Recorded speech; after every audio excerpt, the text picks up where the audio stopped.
Here's a harsh reality. Most small businesses in the UK fail. In fact, only about 5% make it past their 10-year anniversary. And in this video, I want to go through why I think that is, but also pull back the curtains and show you the running costs of all of my companies for 1 month. We're going to be looking at the month of October 22, when we brought in £2.5 million worth of revenue for all of my companies in a single month. And I'm going to just show you where all of that £2.5 million worth of revenue goes, and then also look at the statistics of why do so many companies fail, and also the discrepancy in the size of a small business to a big business, and just how few small businesses there are, because it's actually very, very difficult to build a commercially profitable enterprise. The facts don't lie. It's all coming up. This is the video to watch.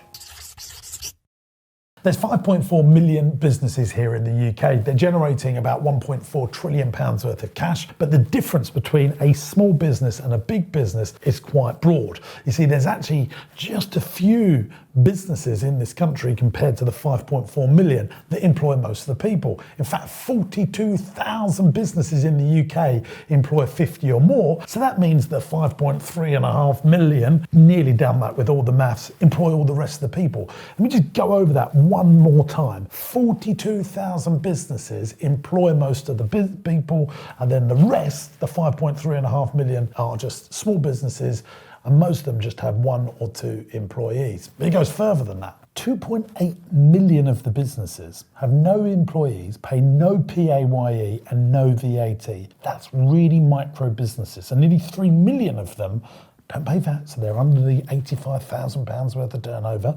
They've got no PAYE being paid. They're one-man bands. You know, they're the window cleaners, the electricians of this world. The next category is people that have no employees but are registered for VAT or PAYE. So that's 1.2 million businesses. Now, if we add them all up, that's like 4 million plus businesses out of the 5.4 million businesses in the UK that have no employees. And most of them don't pay VAT. So in the top million of businesses, 135,000 of them just has 1 employee.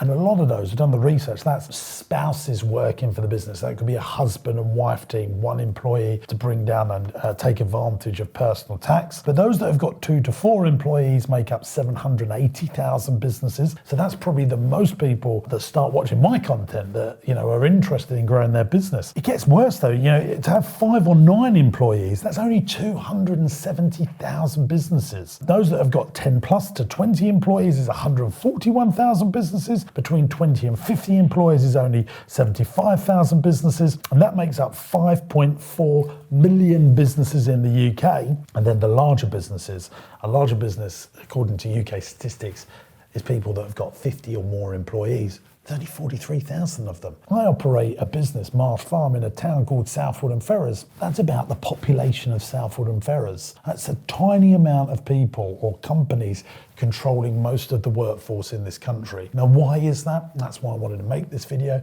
because it's bloody difficult and it's getting harder and harder to scale a business and actually make some money. Let's get into my business now, and I'll break down the numbers of where all of our cash goes. Right, top tip before we go any further, before I give you all the details of my business, I'm getting all this from my monthly management account. So if you're running a business, whether it's doing £100,000 a year or millions of pounds a year, producing monthly management accounts is going to make your business more profitable. You know, some people call them the monthly profit and loss, some people call it management information, I call them management accounts. They tell you how to manage the business on a monthly basis. So if you've made a loss 1 month, you can start putting the process together for the future, especially if you're a seasonal business, because you want to know how naff it is in those off-season months, so you can start planning to turn those off-season months into hopefully break even and a small profit. In October 22, my company's done about £2.5 million worth of gross revenue. Let's just quickly go through where all that money goes. The big one for me is staff. About £750,000 of that cash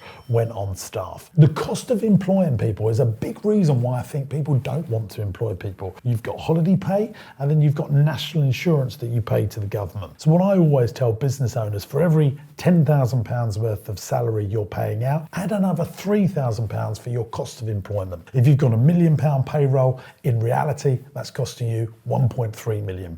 And that extra 30% has to come out of the gross profit of the business, and you want your gross profit to be as high as you possibly can, so you've got a chance of making a net profit. So about £750,000 went on staff, holidays, actual wages, national insurance, pension costs, yada, yada, yada. So that's where a big chunk of the cash went. Next, now in a single month, we have about £110,000 worth of rents. I'm going to be honest with you, some of that rent money comes back to us, goes to pay into our property company because we own some of the freeholds of some of our properties, and you could add that back into your profit, but we've got to still service mortgage and debts, and we've decided to invest in those properties. So 750 plus 110, what's that? That's £860,000 has now gone out £2.5 million worth of revenue. Next we come on to the VAT man. He's helping himself to about £400,000 worth of our cash. Some of you be thinking, oh, VAT is 20% and you brought in 2.5 million.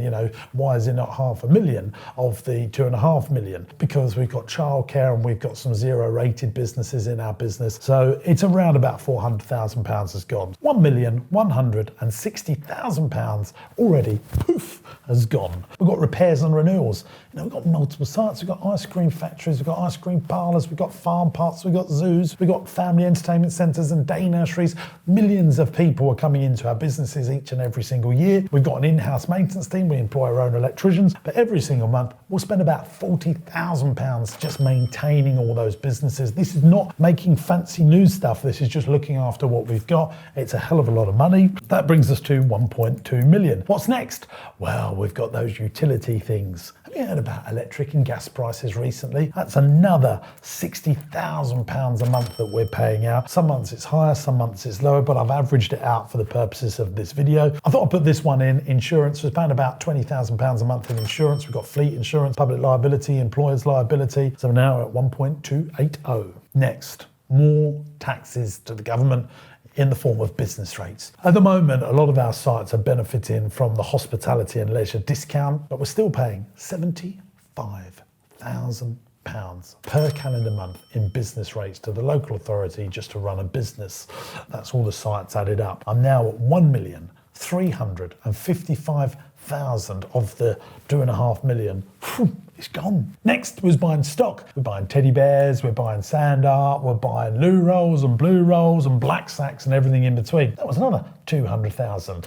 I bought the 200,000. Oh dear. We're now up to £1,555,000. We also then spent another £200,000 on food that month. So now 1,755,000 of our turnover has gone, so let's just round that up. We've got about 750 grand left. So when I consolidate everything that was left after the month of October, we come up with what we call our Ebitda number. This is earnings before interest, and that's interest on your loans, tax, so that would be corporation tax in this instance, depreciation, the depreciation of all the stuff that you've bought, you depreciate, so that's not actually real cash out, and that's why EBITDA is important, and amortization. Now let's talk about depreciation in a business like mine. I might have gone and invested, £1-2 million on a dinosaur park and an ice cream factory in the last year and a half. I did just that. And I want to understand that I'm depreciating that over a period of time, but that means that cash hasn't actually gone out that month, but I'm then using that depreciation money for future capital projects. This is quite complicated, but it's really important that you understand why I track EBITDA, because it shows the cash flow the business is spinning off each month. Now you want to understand and get a real grip on net profit as well, but if you're in a capital intensive business like I am, you want to understand your monthly cash available for debt servicing. Banks call this CFADs, or I like to use EBITDA. But if I just owned a insurance brokerage business, it's therefore probably more important to track net profit. But when you're capitalizing and capexing lots of cash, you want to be tracking EBITDA to see where your cash is going each month on depreciation. Hopefully I've made that as simple enough to understand. We produced an EBITDA of about £623,000 for the month of October. And where does that money then go? Well, we invest it into other sites. sites, we invest it into paying our loans down, it goes into depreciation, building and doing stuff all the time, acquiring new businesses. A lot of the time when we buy a new business, we bought the Rossi ice cream factory, it could be losing hundreds of thousands of pounds. So our EBITDA from the existing group goes to fund those new businesses. Now the smart thing for a chap like me to do is to stop and consolidate. But then I don't provide the opportunities to the 1,000+ people that work for me. Now I'm acutely aware we're in leisure and hospitality, so people come in at the bottom of the pay ladder for us. But what I'm really super excited about is to get those people learning so that they can really start earning, so that they can climb that ladder with us, become deputy managers, supervisors, managers, and leaders and directors of our businesses. And we've done that time and time again. People have come in at the very bottom of the earnings scale, and if they want to grow, we can provide so many opportunities for them to go forward with our organisations. And so I always like to think when people come in at the bottom, it's not about what you're earning, it's about what you're learning so that you can really earn. Pretty much like being an entrepreneur and a business owner. This is coming full scale here. If you're watching this and you're a one-man band and you're in them statistics that I spoke about at the beginning of the video, you're probably thinking, well, how can I go up that ladder of earning as an entrepreneur and as a business owner? And one of the biggest things that you need to get over, and the facts don't lie, that most people don't employ people, they're at best outsourcing, is you've got to build a team, you've got to employ people, you've got to push through. And what that might mean, that you sacrifice yourself for a bit. And here's the thing, I look at this in my business. October's one of our best trading months, so we produce a really good profit in October. But November's not a great trading month. And in fact, I know that we made a loss in November. So some of that profit from October will be shrunk in November on a year-to-date position. But I'm always choosing to just not take as much cash out for myself. In fact, I've taken the same amount of money out for the last 7 years of running my companies because I want my cash in my companies to grow, to provide opportunities for all my people. And it's that sacrifice that you just have to make for a few months or maybe a year, but it actually allows you to build something so much bigger. And I think the reason that we've bucked the trend and bucked the statistic is because we've invested in people, we've invested our profits into growing our companies, and most people just don't do that.